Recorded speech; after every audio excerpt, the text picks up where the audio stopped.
had some great discussions in the morning today, which was more to do about understanding the new consumer palette. And while I know this was scheduled to happen pre-lunch, but with the food, we decided to move it post-lunch. And the idea of this session and holding this session is to see how do you really think growth and enable growth into your system to become or move from, let's say, a regional restaurant or a concept which was probably developed with a very Western mindset into a chain which could probably either go national or go international. So we have some great set of speakers here today who've kind of achieved this in their business already, and they would like to share as to what it really takes. And there are a lot of parameters to it today. For some it could be franchising. They could use franchising as a tool, and there could be, again, people who have raised funds and probably, again, taking a more organic route, but at the same time, maybe in some markets, a non-organic route for growth. So there are lots of dimensions today for going or moving your brand into a national territory or an international domain, and this is really what we're going to take up. So while this is a panel discussion, but please feel free to just raise your hand and pop in a question anytime you really feel you have a brief point to make or you have a question for our panelists. We'll be very happy to look at it. It's a very interactive panel. We'll really like if you could also kind of join us in this discussion. So I'll start with you, Narinder. So Narinder is the CEO of Oriental Cuisines. He has about 150 restaurants, very well known in the South. We have, and I keep telling him that he should bring them to the North as well.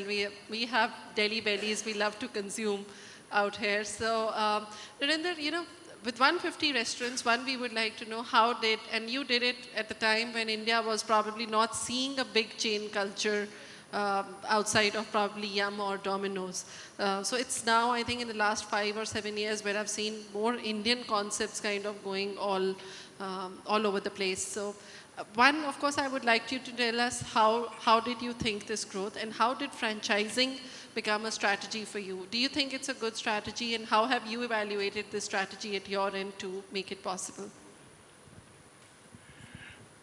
Thank you, Ritu. Yeah, Oriental Cuisines, I'll just give you a little brief. It's 150 outlets across various formats, right? And I think they're there on the screen. Are they there on the screen?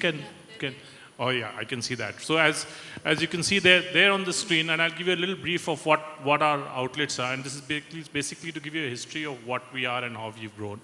Wang's Kitchen is the fast casual Chinese format.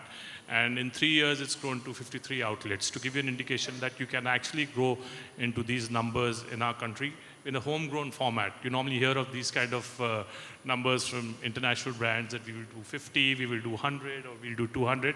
But with a homegrown format, which has been there for many years, but last 3 years is when we actually started growing this. The French loaf, it's a confectionery and bakery format. And this is present in Calcutta, Bangalore and Chennai, and now opening soon in Coimbatore. This is commissary based. There are 63 formats in these 3 locations. Other than that, we have the fine dine restaurants, Benjarong, which is Thai.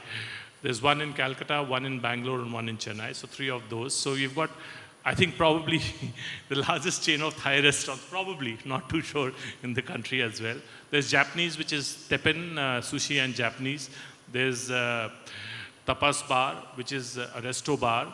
There's Ente Kerala, which is a Kerala-based cuisine. We also have Chinatown, which is Pan-Asian cuisine, and La Chocolatière, a chocolate format, Planetium food courts. So this is what basically comprises of the 150 outlets what we have out here. Now, I just wanted to say that, how, and especially regarding franchising, and how franchising actually has helped us. What we've seen is that, in the initial stages, we actually grew ourselves. That means we are a company which was started by a promoter who grew his outlets over a period of time, and then he felt that he wanted to grow larger. So a private equity investor came into the picture, and they pumped in money, and again we started growing. Now, after some certain stage, what we realized is that the private equity fund company also had some limited resources of what they wanted to put, and to grow, we had to grow, and how would we do that? And the best way and the only route for us was either through internal accruals, which would mean a limited growth, and the other route was through franchising.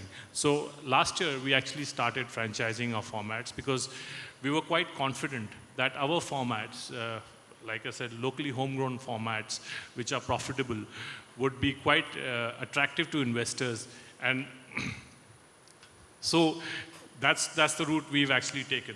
Now, what we realized that when we were actually doing franchising, one of the points was how do you balance the skills as an owner and as a franchisee?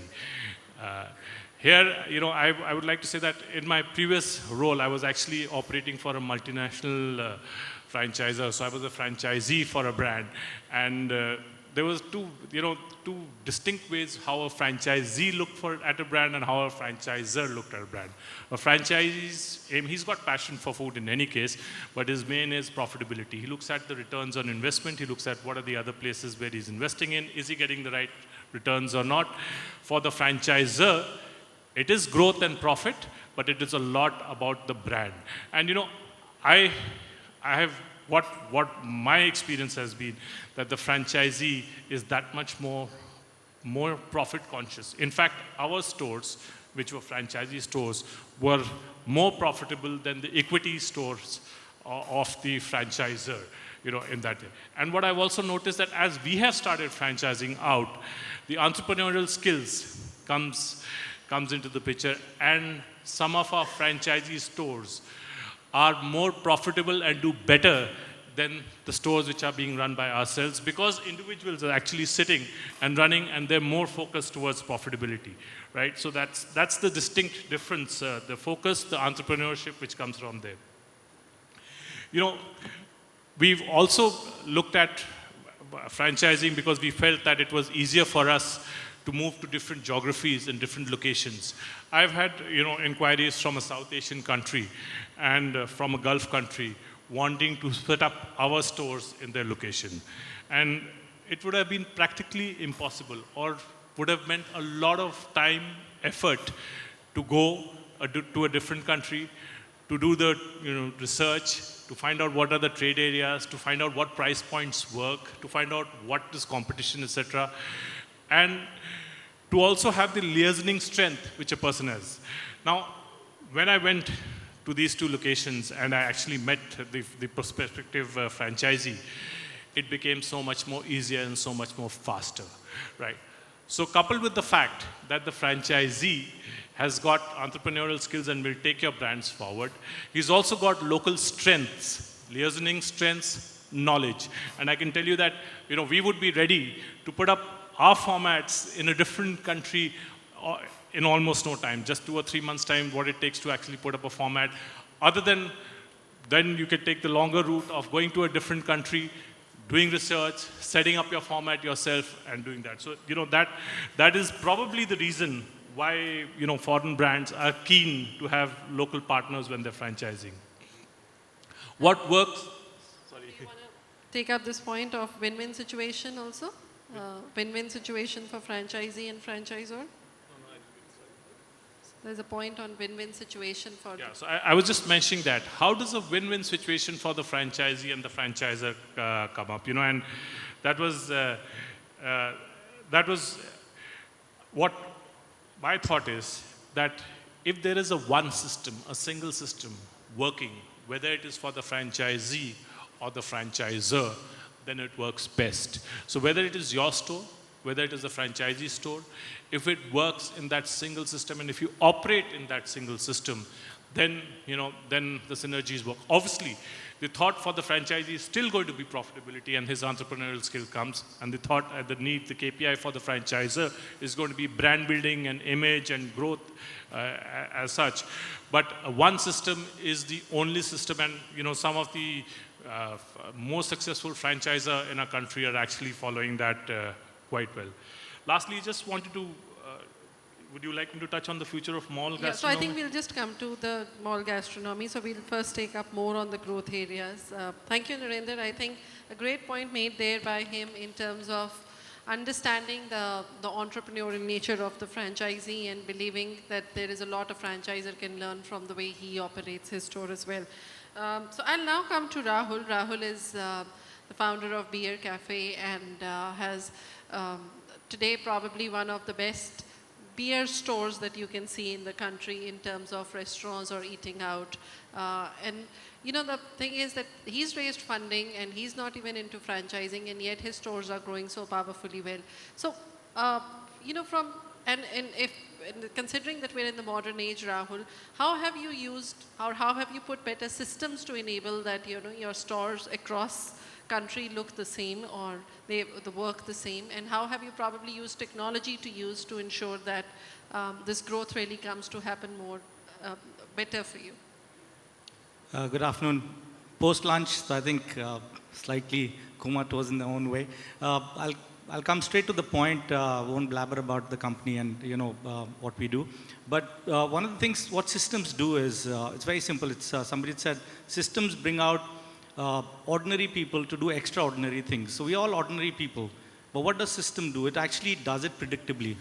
So we are 800 people in our company now, 800 team members, and we're all very ordinary. We're not chefs. We don't have any Michelin stars with us. We've really not been trained on what we do. We're getting staff from other QSRs, even non-food people. And the only way we've been able to do this is very predictably, and it comes in through systems. So we built up a lot of systems, and the systems were built up only because we had a mission. So we had a mission to be India's largest alcohol beverage chain. We've already realized our mission. But what next? So the idea, from going local to global, we started with a cluster format. We started with Gurgaon, moved into Delhi, which is the next cluster, moved into West, moved into South. So we have 10 cities now in the last 30 months, and we're moving into more cities. And there are two routes to it. Like Narendra said, there's a franchise route. I've come from a sports background where I used to be a sports retailer. The only route we had was franchising, with 1,000 stores across India, all franchised. So I'd been through that route. On this side, when I started off this particular enterprise, one of the things I realized was, what does a franchisee bring to the table? And one of the things that came up was he's coming up more of an investor rather than as an operator. Unlike in the US, where the franchisee actually puts the skin in the game, opens the store, closes the store. So my interaction with franchisee was slightly jarred in that way, where they were looking at more of a minimum guarantee or return on investments. And my idea was, your return will come if you actually work hard. If you believe in the product, you can't get guaranteed returns. You have to work towards it. Profitability is not your birthright. So we went organically. We raised capital twice over very quickly, and we could expand. All the stores are company owned.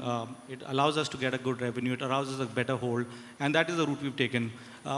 But you learn, one of the things about attending these forums is you learn from others, you take away from these forums, and you learn a lot. And the way things are changing so rapidly, you never know what's going to happen. So it could be an organic route where, one can franchise it. But back to technology, where, so the entire operations that we run, like I said, works on systems. We have a lot of technology at play. And this is technology, what we call the ducks effect. And the duck effect is very simple. If you look at a duck in a pond or a lake, you will see the duck is one of the most, beautifully calm birds out there. But there's a lot that the duck does below the level of water, because she's paddling away like crazy in order to stay stable and stay afloat. So we do that. We do that a lot in terms of training, in terms of our systems, in terms of technology. And there are 19 technology partners that we have right now, and we're growing each and every time a new technology partner comes in, we embrace them, because we believe that technology is the way to it. I think the theme for this year has been also on disruption and how technology can disrupt it. We think technology has actually really, really helped us. And there are multiple examples. I can go on, but there's a lot that technology has been able to do. And if you've been able to grow so quickly, where people said it's a very complex market. Alcohol is a complex market. If you think, I consider beer as food, and that's what it is. It's liquid bread in a lot of countries, and a lot of countries don't even think beer is liquor. But in India, liquor is a taboo and a moral subject, and beer comes under liquor, unfortunately. So we are actually fighting the system every day. It's like, it's a regular habit for us. We have to fight the system. We have to be with the system. And every state is a new state and a new country, because liquor is a state subject in India as per a constitution. And each state to their own. And we have to go into the state, and you can't Google this. We can't supply chain to each other. I can't even supply chain within Delhi to my store. I can't stock transfer. I can't have a central warehouse. I can't have a commissary. can't do anything. Each outlet has to behave as a separate business unit. So each outlet has to stand on their own. Each outlet is a separate company in its own way. So it's tough, it's complex because of the nature of the product that we have, but it's possible. We've been able to do it, and I think it's systems that makes us do it. People are important, but systems are even more important than people for me. Sure, certainly. If you really want to take your brand far and wide, then probably systems is the first thing that you need to be investing yourself into to see where or see how more standardized growth will really come to happen for your brand. So great point there, Rahul.